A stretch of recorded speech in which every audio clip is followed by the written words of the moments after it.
Okay, y'all about ready to get started with this session?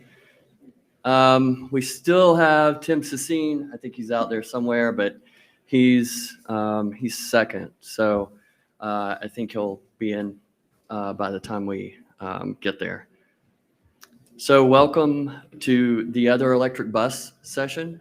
My name's Jason Hanlin. I'm with CTE. I've been with CTE for about 16 years. And have come up mainly through I lead the prototype development demonstration group. So started back when that was really the phase that the transit bus industry was in early on with the National Fuel Cell Bus Program. And that's actually where we did the very first Proterra bus, which was a fuel cell bus, little known fact. And so for this session, we're going to talk about fuel cell buses. There's we're still making progress, a lot of new developments. We're deploying fleets in larger numbers. We still have a long way to go. There's some of the bigger challenges for the deployments and getting them out there is really kind of the infrastructure piece, especially as compared to all electrics. It's certainly a lot easier to deploy 4 or 5 chargers, plug-in J1772 chargers for a few $100,000 versus hydrogen fueling infrastructure where even for gaseous and liquid delivery, where you still need compression, storage, dispensing, and that's more up in the $1 million range, $2 to $4 million. So that's kind of the challenge. So when we talk about deploying fuel cell buses, especially under the low-no program, we usually have to try to find other sources to help match on the infrastructure side, or we end up deploying fuel cell buses at facilities that already have infrastructure, which is, so if you build it, they will come. It's one of those situations. But we know that there's a whole lot of benefits for fuel cell buses, and infrastructure certainly starts to make a lot more sense as the size of the fleets grow, and the investment becomes worth it. And I think you'll probably hear a little about that during these sessions. So the theme of this session, so this is called the Other Electric Bus because it is basically an electric propulsion system. The buses are complementary between all electric and fuel cell. A lot of the drivetrain components are the same. So we benefit off of lessons learned, engineering developments, components, just improvements, scale, commercialization. So they're definitely complementary, not just in how we use them, and between shorter range routes and longer range routes and longer charge times versus shorter fueling times. But they're complementary in a lot of different ways. So let's see.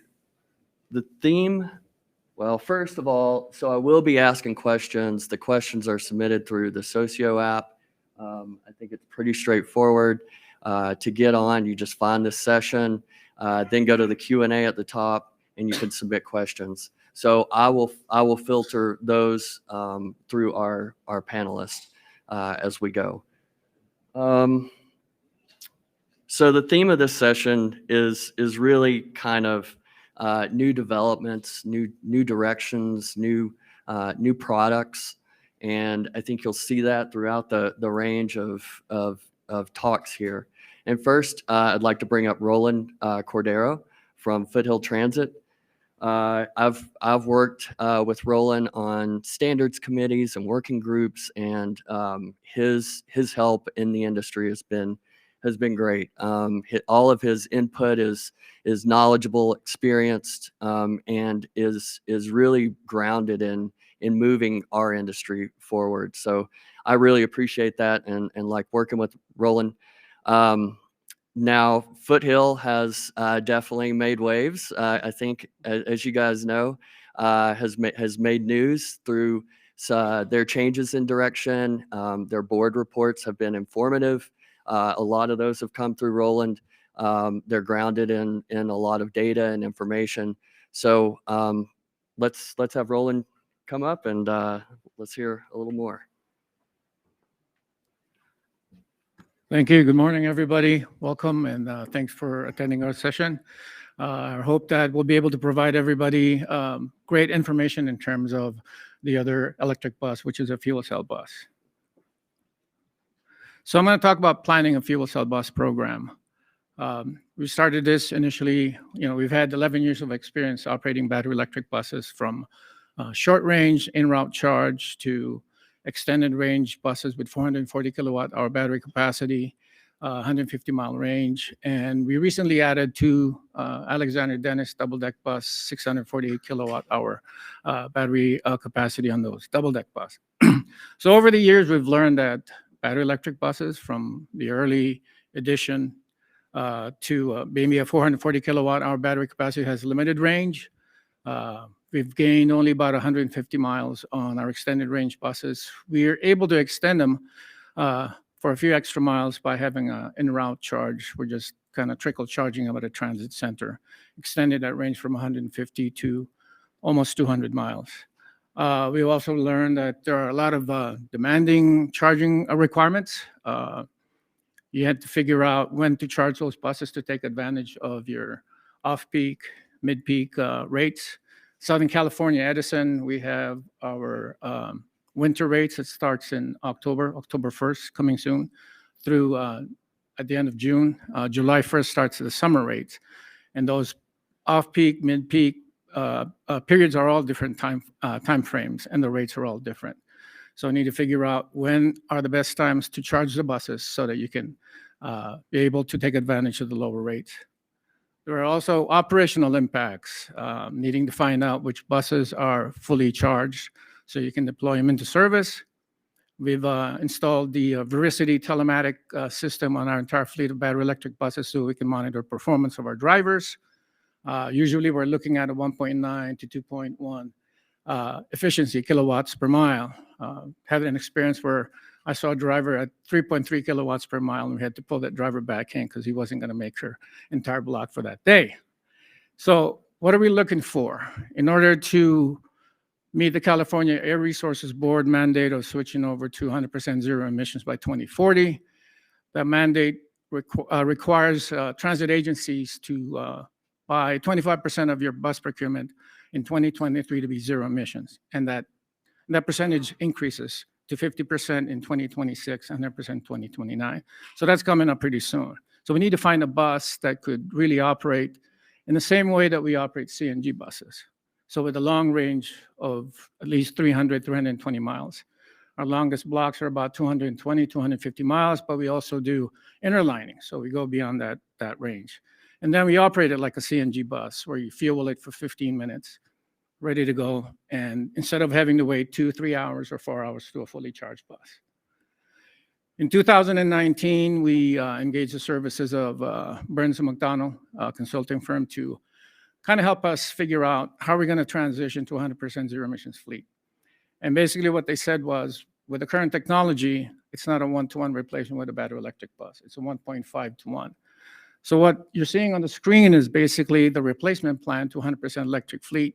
And in essence, we're almost going to double the size of our fleet. And we can't do that. We don't have the space, and we don't have the funds to increase our bus size. So what are we doing? We're looking at battery electric bus and fuel cell electric bus comparison. Again, we have 34 battery electric buses. We don't have any fuel cell buses, but we're moving to that transition. Why fuel cell bus? Vehicle range, again, is a very important portion. As you all know, we need to move our passengers from point A to point B without any distraction in the route. We don't want buses not making the service because of you didn't meet the range, or there's not enough charge on the bus. System resiliency. Hydrogen is the most common element in our environment, and it's easier to be able to acquire hydrogen to power your buses, to charge, excuse me, to charge your buses rather than being on the grid. Infrastructure cost. Again, when Burns & McDonnell came out with their final report in 2019, it was going to cost us $120 million for infrastructure and bus costs to transition from CNG to 100% zero emissions battery electric bus. That's a cost that we can't foot ourselves. We don't have that amount of cash to transition with 120 million. And then the fueling process I mentioned earlier. You fuel your bus, you can take you 3 hours, 4 hours, 5 hours, depends on what the state of charge of the bus is. But with a fuel cell bus, it's 15 minutes, 20 minutes to refill your tank. So, wrong button. So what do? We issued a RFP for a consulting firm to help us through this whole program. We're not fuel cell experts in our organization. We don't have engineers that are familiar with the fuel cell technology. So we needed an experienced consulting firm that can hold our hands and help us through the process. We hired CTE for this project, and here's the scope of work. It's a very intensive scope of work. There's a lot of things that need to be performed by the consulting firm in order for us to move forward.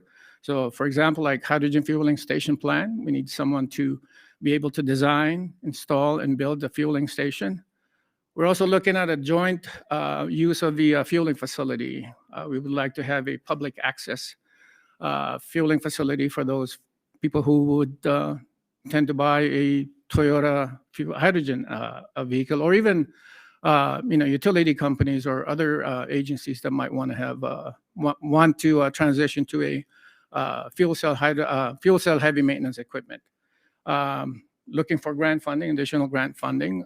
We're able to access the H50, which is the incentive program by California Air Resources Board. They offer $250,000 of incentive for each hydrogen fuel cell bus. Battery electric, they offer $120,000. So that $250,000 incentive brings the price down of that bus to almost comparable to a battery electric. And then for VW mitigation, you can get an incentive of $400,000 if you're replacing an internal combustion engine with a fuel cell bus. Helping develop specifications for the fueling facility, specifications for the fuel cell bus itself, project management, and then training for the operators and the mechanics and the maintenance crew that's going to maintain the bus and the facility. Project timeline, it's a long process. It's over a year process. So we started in 2021. We've already signed a contract with New Flyer for 20 fuel cell buses. That's going to be delivered by October 2022. We're in the process of awarding a contract to an engineering firm to provide the design and installation of a fueling facility. I'll take that to the board for approval on October 1st, our executive board and governing board meeting. We're looking at infrastructure construction to begin in April of 2022. And then the vehicle should be delivered around September or October in conjunction with the completion of the fueling station, because we have to commission the fueling station. Part of the process is to ensure that we can fuel all 20 buses not simultaneously, but back to back without any problems. So our current plans, again, we're implementing the plan. We've already awarded a contract to New Flyer for the fuel cell bus, working on the infrastructure contract so we can start the construction of the facilities. In-service testing, running those 20 fuel cell buses are in line 486. And then evaluation would be to hire a consulting firm. We were looking at hiring NREL. NREL, National Renewable Energy Lab, did a evaluation of our battery electric bus from 2014 to 2020. They were under contract with the California Air Resources Board. Their contract expired last year, so we're thinking of hiring them so we can continue the evaluation of the battery electric bus and compare it with the fuel cell electric bus. So have a lot of data to share as that program goes on. Again, proof of concept on our line 486, which is one of our busiest routes, and then figure out the resiliency. How are we going to move forward with a zero emission fleet? Are we going to have just battery electric buses, or are we going to deploy just fuel cell, or is it going to be a mix? All of this information we're going to gather through the evaluation period will help us decide that, and update our innovative clean transit plan to the California Air Resources Board, and doing life cycle cost comparison. So that concludes my presentation. Thank you. Thanks, Roland.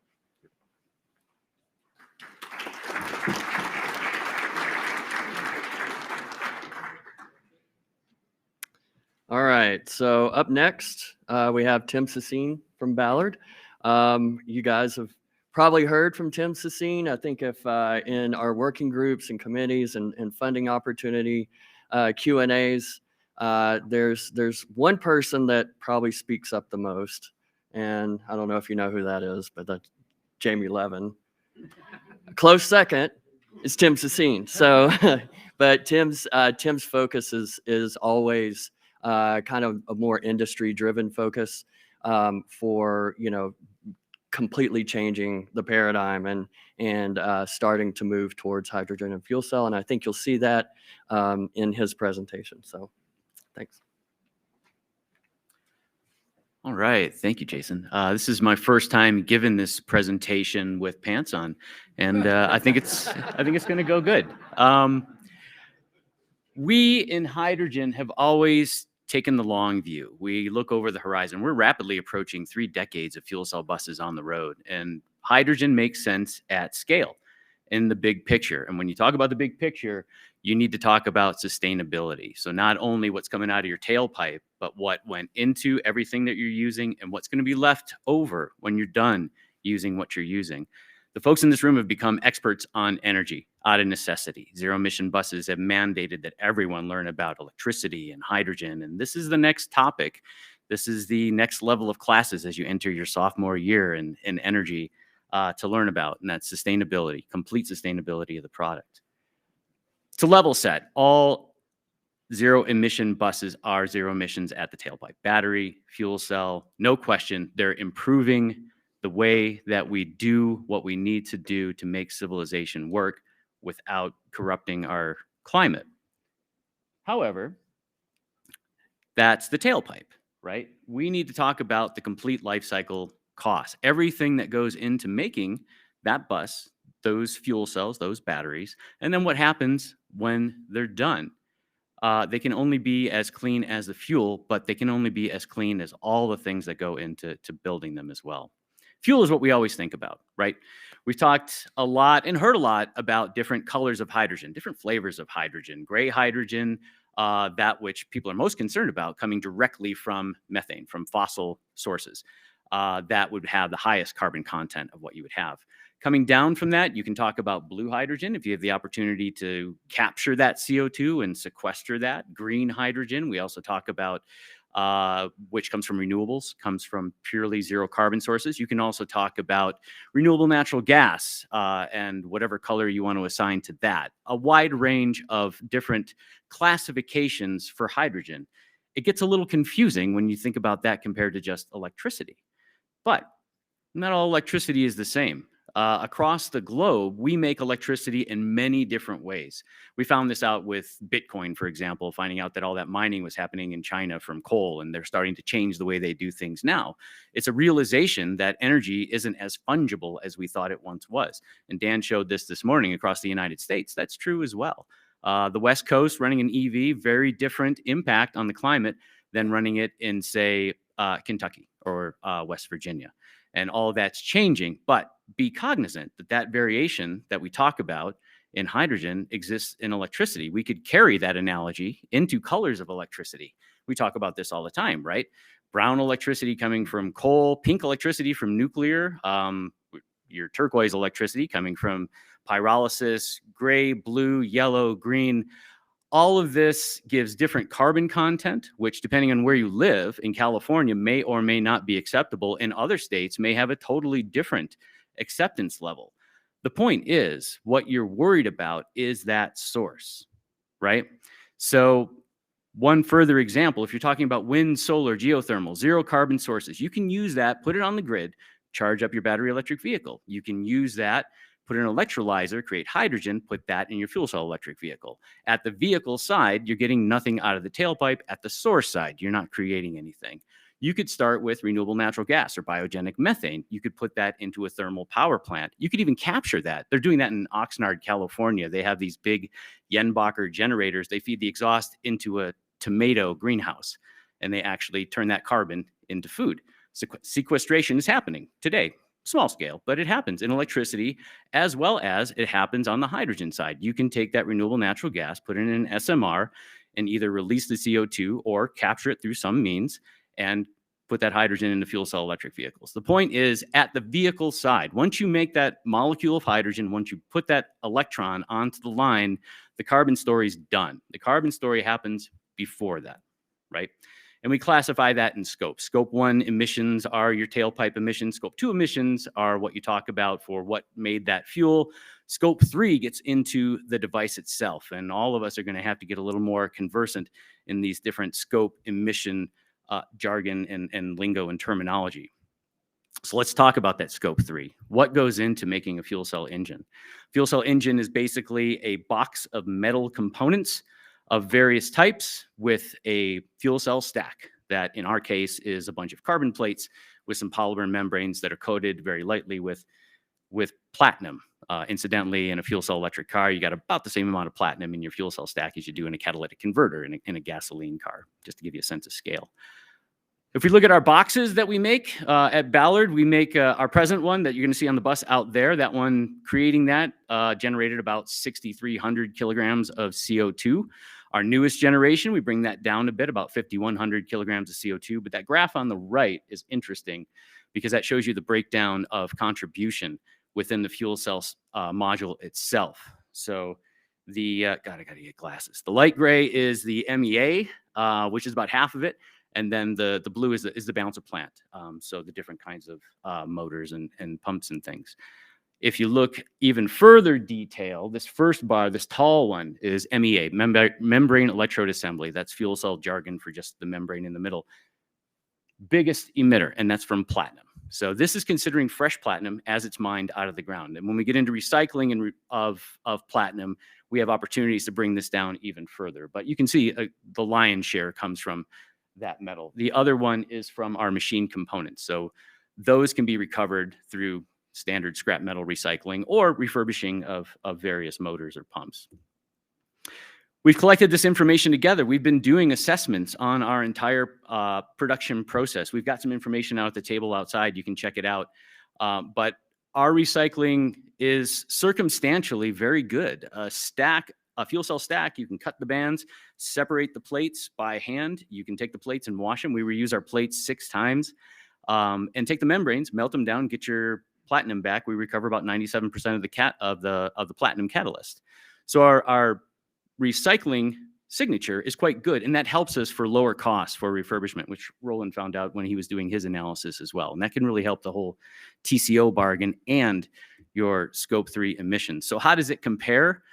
Well, if you look at just the savings from going from a pure battery electric bus to one that has fuel cells and a small amount of batteries, the comparison is about 13.5 tons of CO2 produced if you're looking at a bus that has 50 kilowatt hours of battery and 85 kilowatts of fuel cell, compared to a battery electric bus with 350 kilowatt hours of battery that has about 52 tons. So let's call it about 4 times as much. So significant savings in the embedded energy just from those power components of the bus. The rest of the bus fundamentally the same between the two.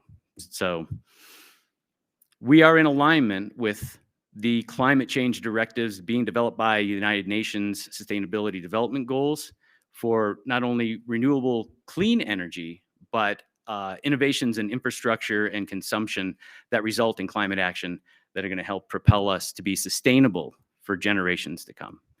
And I encourage you all to check out our new 100 kilowatt module we just launched this morning. Thank you.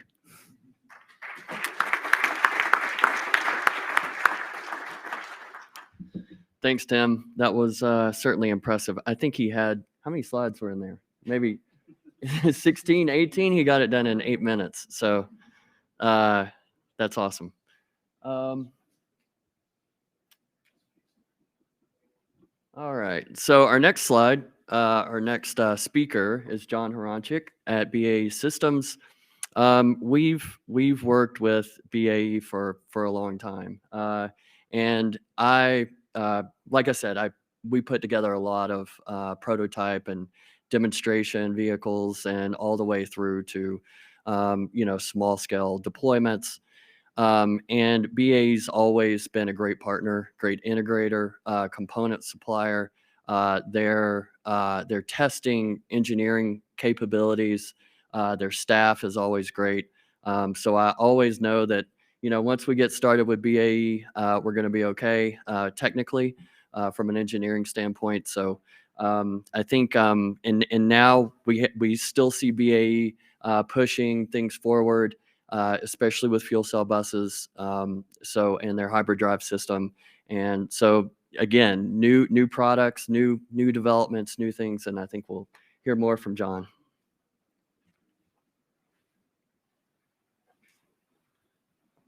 Thank you, Jason, for that intro. All the accolades for our technical capabilities. I'm a sales guy. I have a history major and an MBA. So I know really smart people at BAE. So if you do have questions, I can get us to the right people.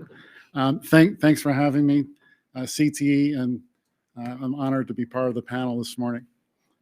Two things I'd like to talk about. The title is a turnkey solution for hydrogen in the transit market.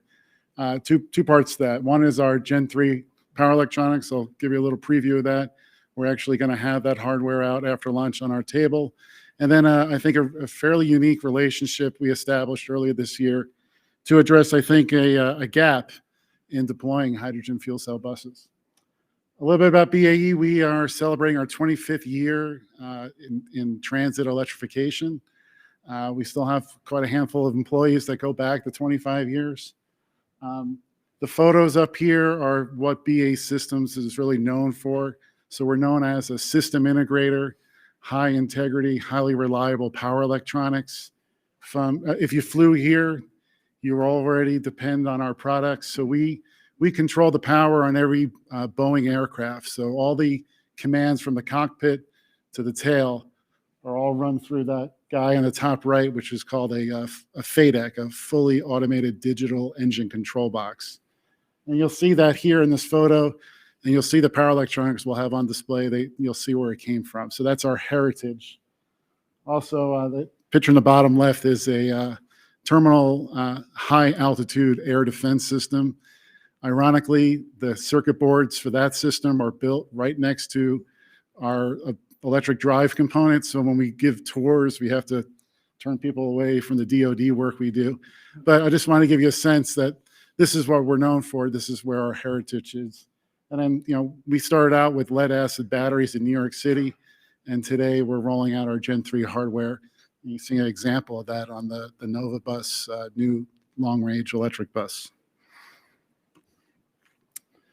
So our series product line has evolved over the 25 years. So we develop a full system. So we supply to bus OEMs the full gamut of power electronics, propulsion inverters, accessory inverters, batteries, the fuel cell, and then the actual traction motor itself.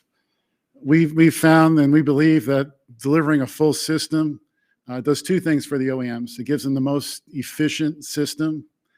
It also gives them one point of contact for when those buses hit the road. And we all know that buses go well beyond the 12 years that the FTA requires. Our products range from near zero emission solutions all the way to full zero. And I know we're here to talk about hydrogen, but I just want to give some context that all the components you see on the far left go to the customers on the far right, including the largest fuel cell operators, operators like Sunline and Sarda. So we've been proud to establish those relationships over the past 25 years. So you talk about the time we spent in the transit market working on hydrogen fuel cell, a lot of blood, sweat, and tears and different OEMs. Over the years, we have over 20 years in the market. We started out with Georgetown University on a Nova platform back in the 90s, before my kids were born, doing fuel cell buses. So when we say the other electric bus, we've always been electric. We started off in a series architecture. We've done 14,000 hybrid electric buses, but it's the same architecture that we can apply to all the different platforms. What you see on the right is really where we think our Gen 3 hardware will come into play.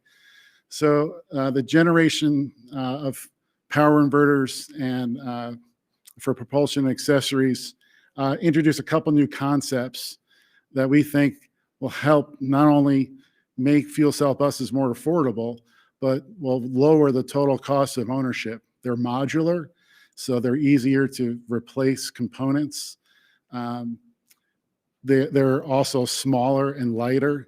So you see in this little cartoon up here, we're taking our power electronics off the roof. So now they're accessible at chest level, so they're easy to access for maintenance. And it's largely due to the silicon carbide switching technology we've incorporated into it.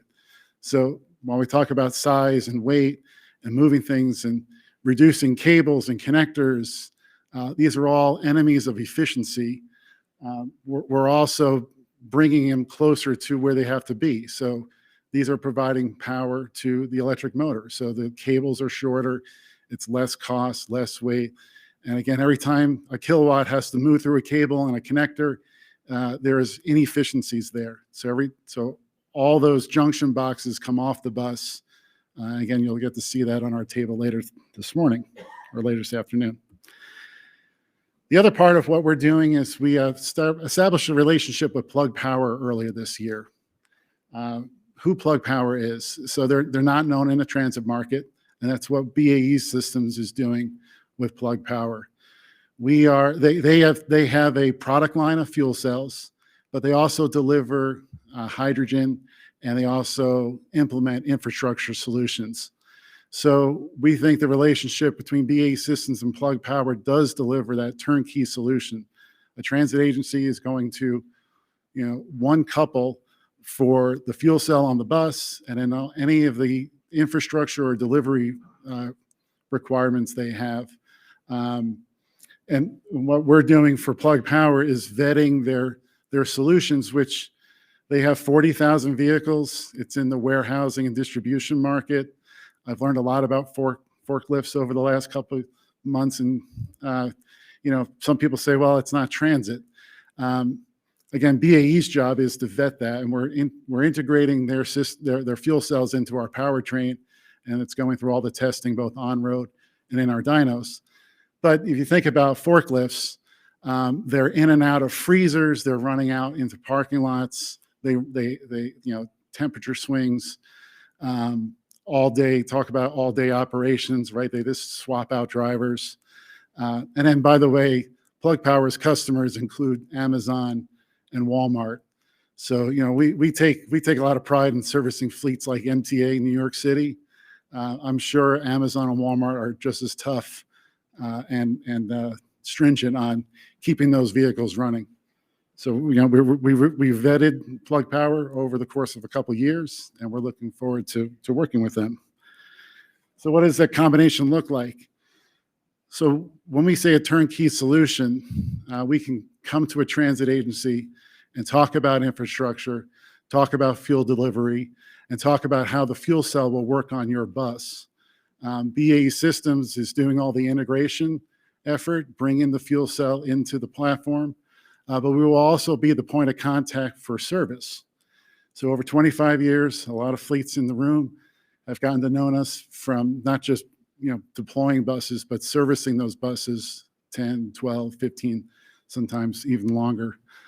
So we will be the face for service when it comes to the fuel cell product from Plug Power, along with all the other things we normally do to keep those buses running.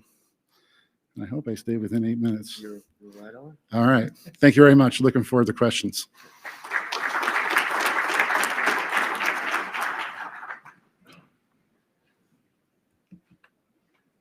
Thanks, John. Okay, so next up is Matt Post from NREL. Matt's going to present on basically the latest state of their fuel cell bus evaluations. I think when I get asked what the state of the technology is and how fuel cell buses are working out in the industry, I almost always send them to the NREL evaluations. They're the best public kind of reports that you'll get, and you can even, if you followed them through the years, you can kind of see the improvements and growth of the technology. I mean, I think from those early deployments, we were seeing fuel economies of, I don't know, around 6 miles to the kilogram or diesel gallon equivalent. And I think you'll see here, we're getting up over 8 and close to 9. So that's huge. That's, I guess, probably about a 30% improvement. And that's what we're seeing even in our deployments at OCTA and AC Transit, our 20 bus deployment. It's really fantastic to see. Yep, I'd like Matt to come up and talk. Normally Leslie Udy's doing this, so and I think did this come from AMR presentation? Yeah, that's great. I think I was a reviewer for this, but anyway, Matt Post. Great. Thank you, Jason. I'm Matt Post, taking over for Leslie Udy as she retired. So we've got some big shoes to fill and a vacuum to fill. So thanks, Leslie, for everything you've done. Let's see. So going over our approach to data collection. So we collect data as a third party from transit agencies. So we collect anything that transit agencies are able to provide to us. There's fueling records, maintenance records, anything we can work with the transit agency to obtain. And then we write individual reports on each of the agencies and work with the agencies to see their status and how the technology is working for them. And then we do a combination annual report. And so this data is actually from the 2020 report, which is, so it's getting a bit old now, and we're about to start the next report. So if there's any type of analysis you want to look at in the next year's report, please contact me, and it'd be great to hear your questions and do a more focused review on some things. And if our data set can handle that, I'd be happy to do that. So our current fleets that we're working with are AC Transit, Sunline, and OCTA. So these are the buses that we've been collecting data on. We still are collecting data on the older Van Hool buses, but just the hours to see how far they're getting past their life. And then we've started all the new Flyer buses as they've come into service. So yeah, I wanted to throw in the targets as well. So these targets that you'll see throughout the next slides are come from the DOE and DOT program targets. So there's always a goal in mind for each of these metrics, and so we try to report on each of these metrics and show how they're going with their goals. So the fuel cell hours, this is always an interesting one. So it's not very you can't really tell too much at the beginning of a fleet. So this one is from the Van Hool buses as they're reaching the end of their life. So they've all surpassed the hours that they were intended to run. They reached their degradation a bit before the target yet. So it's important to note that they've that they haven't really met that goal yet, but they're running past their degradation point. They're still being run as an active bus, and so they're still performing adequately, and so they're starting to retire now, but they're still getting more hours past their target. And then fuel economy is always going to be the standard analysis we look at. So as you can see, we're starting to get close to 9% or to 9 miles per diesel gallon equivalent in fuel cell buses, which is 2 times greater that of conventional. In looking at as Jason mentioned before, the new generation of from Van Hool's, there's about a 35% increase. And then availability, this is always a good reliability metric. As you can see, the diesel is strong in reliability. It's an old technology. People know how to use it. It's always going to be the top. Meet that goal, where the newer technologies are still working toward that goal.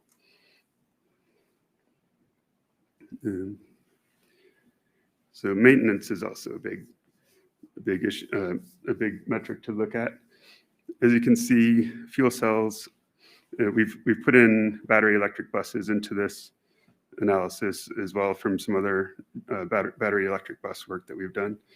And the cost for maintenance for fuel cells, diesel, and battery are pretty much on par. CNG and hybrid are a bit higher. So that's the biggest takeaway from this chart. And so moving on from our observations, in order to make a more successful project, we need bigger fleets. So the bit more fuel cell vehicles in a fleet, the better. It's having one or two. They seem to. Whenever we followed fleets that had 1 or 2 fuel cell buses, they kind of got ignored and went along to the side. Where a bigger fleet is what really, when it makes an impact to your service, that's where they get their attention put onto the fuel cell buses, and they're actually more successful. And as for our challenges is to work with more transit agencies to build a bigger data set. We want to get our data to be as robust as possible to really reflect the industry. And yeah, so if there's any transit agencies, and I know Foothill mentioned that he'd like to work with us, so that would be great. And so any other agencies that would like to provide data, I know it's a big commitment, but we hopefully are providing a service in return.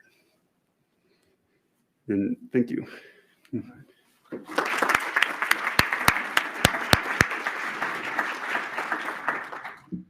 Thanks, Matt.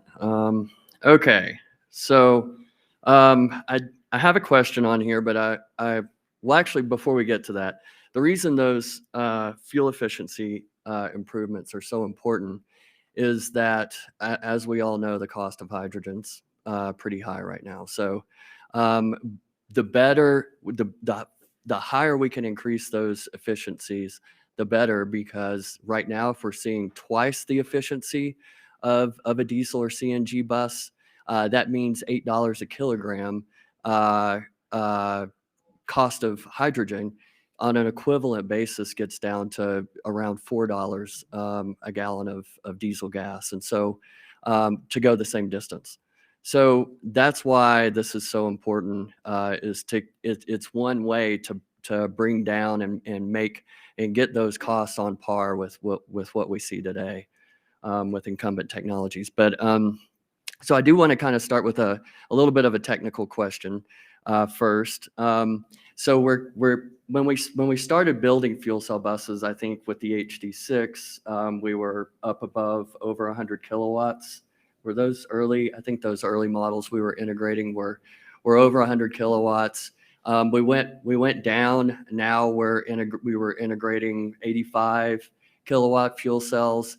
And I think from what we've seen in some of the applications and duty cycles that involve longer, higher speed routes, arterial routes, that's just not enough to keep up with the power demands of the vehicle. And so you start depleting your batteries. And I think that's one of the areas that we need to improve on in the development of our vehicles to be able to serve rural routes and higher speed routes, commuter routes, things like that. So, and I think that's where we're going. Can you guys Tim and John, maybe kind of describe where you see things going back over maybe 100 kilowatts and what your motivations are for doing that and where you see things, going in that area? Sure. Yeah. I'll take a swipe at it first. So we've hybridized with batteries for the last 3 generations. Our phase 5 was pure hydrogen fuel cell, and the fuel efficiency was so-so. But we need to capture regenerative braking, so we brought in batteries, right? Mm-hmm. What that also did was help us to leverage lower cost batteries. Fuel cells at that time were considerably higher cost. Batteries were cheaper. We could get the combined power. You want your fuel cell to handle your average power load. You want your combined power between battery and fuel cell to handle your peak load, right? So that largely was, as long as you fit that basic requirement, the trade-off was economic. So try to get in as much battery as you can because they're cheaper. That's changing now. So we've got line of sight for taking 70% of the cost out of the fuel cells before the end of the decade. And that's happening fast with automation. Our production processes are going from a lot of hand assembly carry things to continuous manufacturing, just like Tesla's doing on their batteries, just like everybody's doing. Self-manufacturing in batteries and in fuel cells is remarkably similar. So we're getting cheaper. That motivates us to want to put a bigger fuel cell onto the bus. And for a customer, that also means you're going to be operating more efficiently too. The farther you get down on the percentage of power you're taking out of a fuel cell, you'll get a few more % of efficiency out of it. So those factors combine along with what I talked about, sustainability. If you have less batteries on your bus, you have less you have to worry about at the end of life. That's nice as well. All those factors combined together, customers are asking for more fuel cell power, less battery. That helps you out also on long highway runs, long runs up extended grades of more than a half hour or so. A lot of good reasons to do that. So that's what's motivating us. Great. Thanks, Tim. And then from a BAE perspective, we are looking at north of 100 kilowatt fuel cell technologies. We're also looking at different power energy storage systems, so different chemistries. But I don't want to discount the power inverters we're bringing to market because it's funny when you buy a car, the biggest number on the sticker is the efficiency, right? It's the miles per gallon. It's not the size of the tank or even the size of the engine. That's the biggest number. And so what we're bringing to the game is, when we talk about enhancing the performance of the platform, is technologies that are 98% efficient. So in other words, you put 100 kilowatts into it, 98 come out, and that's better than 10% of what current technology is out today. So the combination of more power in the fuel cell, power cells in the energy storage system, but being more efficient on the platform, putting the right kilowatts to where they need to go and manage all the accessories, and delivering the most kilowatts you can to the drivetrain is what we've been focusing on the last few years in that hardware. Great. Okay, next question, and this one's going to be more geared towards how do we see more deployments in our industry. I know we've this low-no round, we definitely saw more interest from fleets interested in going fuel cell. I think out of our 41 proposals, we wrote 6 proposals six fuel cell and hydrogen infrastructure proposals. 2 of those got funded. And I think there were maybe 4 total out of the whole program, which was, I think, around 45 awards. So, I think I mentioned the high cost of entry on the fuel cell side as a challenge, but I think we also see a lot of fleets are able to put and try out all electric buses on their low-hanging fruit routes. Their circulators, their thing, and I think we're not quite at the point where we need to start, really deploying these in earnest. And what, especially with, we might have $5 billion over 5 years in the next LONO. What are the ways that you guys can think of that? Are there any creative ways or ways that we can kind of get that balance back up and the number of fuel cell and hydrogen deployments increased so that it's more on par with battery electric? Sorry, might have been a Roland. Just looking at our analysis on our battery electric bus and, starting our project with a fuel cell electric bus, one of the things that kind of, I think that's impacting the proliferation of fuel cell buses, the cost of hydrogen. Mm-hmm. I think if we can bring the price down of hydrogen to $4 or $5, probably $4 per kilogram, for us, the cost of electricity versus the cost of hydrogen would be equivalent. Mm-hmm. In terms of infrastructure costs for battery electric bus versus hydrogen, it's cheaper to scale up if you're scaling up with fuel cell fueling stations instead of installing chargers and pantographs and all that kind of stuff. So I think the main thing that we need to look at is having the hydrogen providers find a scalable price, and then at the same time, the price of hydrogen buses need to come down too as well. Mm-hmm. But I think that will happen once there's more orders for fuel cell buses. It scales up for use in public transit, I think. Absolutely. And then in terms of funding, we need more funding. I mean, for example, in California, the California Air Resources Board provides a higher incentive for a fuel cell bus, $240,000 per bus versus $120,000 for a battery electric. So that's a good incentive to try and get a fuel cell bus. And then if you're using VW mitigation, as I mentioned earlier, you get a $400,000 incentive for transitioning for a diesel bus or a CNG bus to a fuel cell bus. And that will bring the price down. I mean, right now for our price of a fuel cell bus is about $1.1 million. Take $400,000 off of that, you're down to $700,000. It's almost the same price that you would pay for a CNG bus. Great. Do you take a swing? Yeah, sure. LONO is a bit mysterious. Yeah. We have been engaging with the FTA on LONO. They've had a change in leadership in that program as well. And we were really optimistic this year. We did a lot of effort and the results were not impressive. Agreed. They were somewhat minimal. So it's not for lack of education, but there's a lot of tailwind right now at the federal level. Hydrogen's being called out in energy policy by name. That's a nice change. The hydrogen earthshot from Secretary Granholm. I mean, it is all about the fuel, right? We got to have fuel availability. And now is a time when the U.S. is making major investments in infrastructure. And hydrogen grows regionally, not distributed as battery electrics do best, but more regionally along hubs. There's a lot of talk about hydrogen hubs. We need to get active at the policy level. And we've got to engage with the federal government and keep the pressure on to make sure that all these pathways are explored and that hydrogen gets a fair shot. Next year, LONO has to look more appropriate, particularly if funding increases. There's no excuse for it at this point. There's a lot of interest outside of California, and it's time to expand. Great.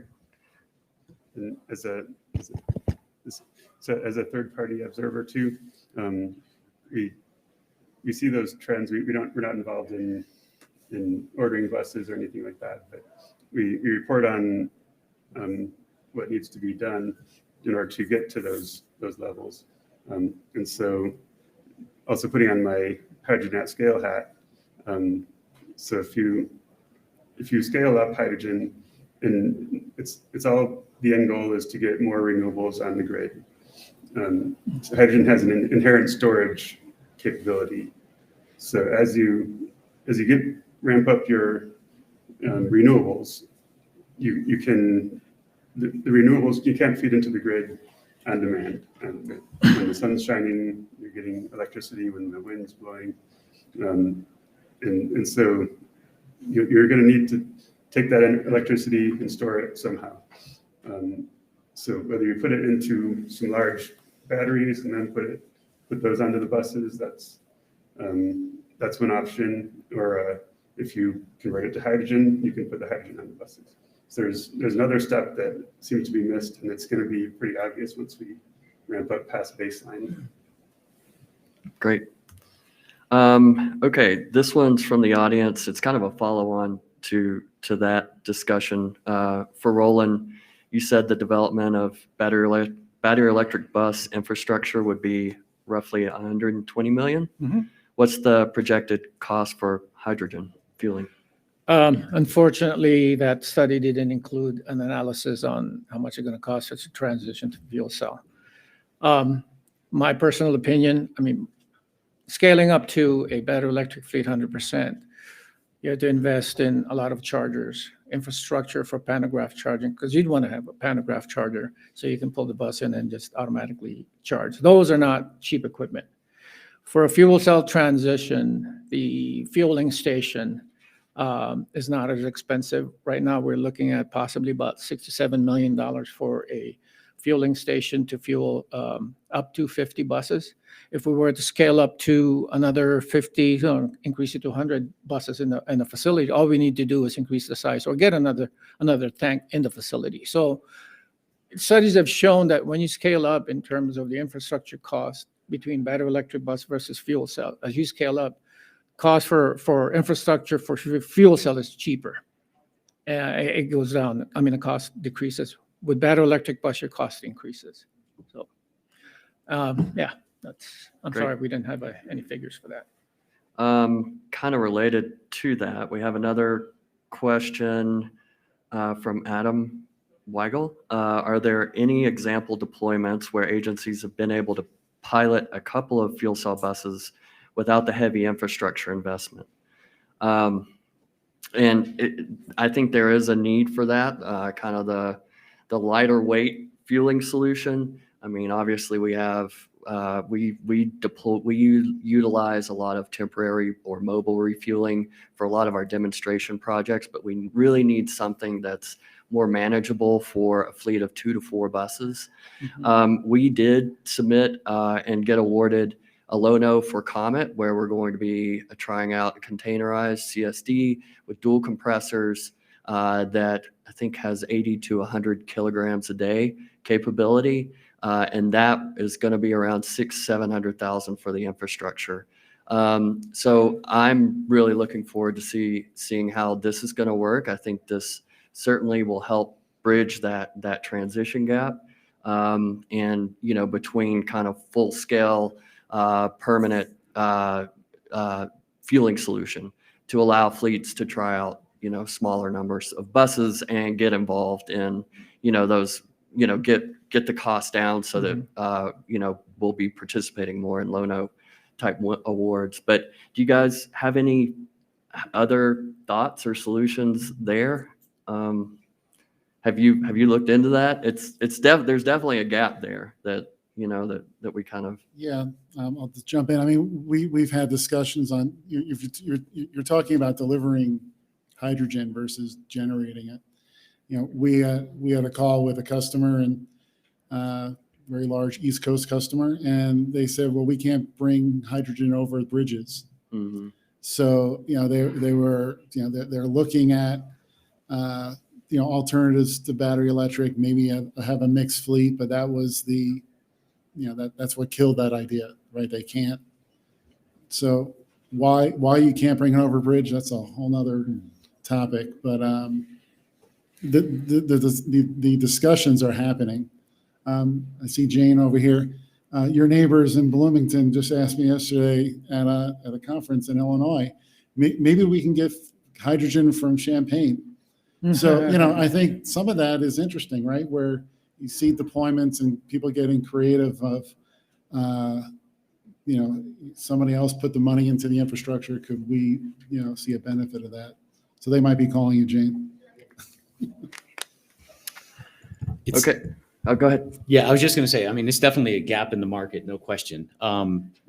There are mobile fueling options, but they cost almost as much as a bus to get one of these things. So one can see a business model here that somebody could take advantage of in coming years. Maybe in just a couple of years, we'll have maybe half a dozen new transit agencies coming on each year into hydrogen. And at that point, if somebody's leasing one of these trailers for 1 year, you can make a business model out of that, right? Right now, it's not really motivating for anybody to put their money into that, to have one person lease it for 2 years and then it sits. Right. So I can see that coming. And there, like I say, there is demand for that. The regionalized approach is very good. If you can find somebody who's committed to fuel cell buses and they want to put in their full scale fuel infrastructure and be able to provide fuel for neighboring agencies that are just testing it out, like the Champaign-Urbana example that was just suggested. That's also another way to kind of catapult past that early entry pain. Yeah, we'll also use partner with other groups that need hydrogen for takeoff agreements. So that definitely helps. Especially with kind of ensuring demand. That there will be a demand there. But so we're at the end of our time. Thank you guys for participating.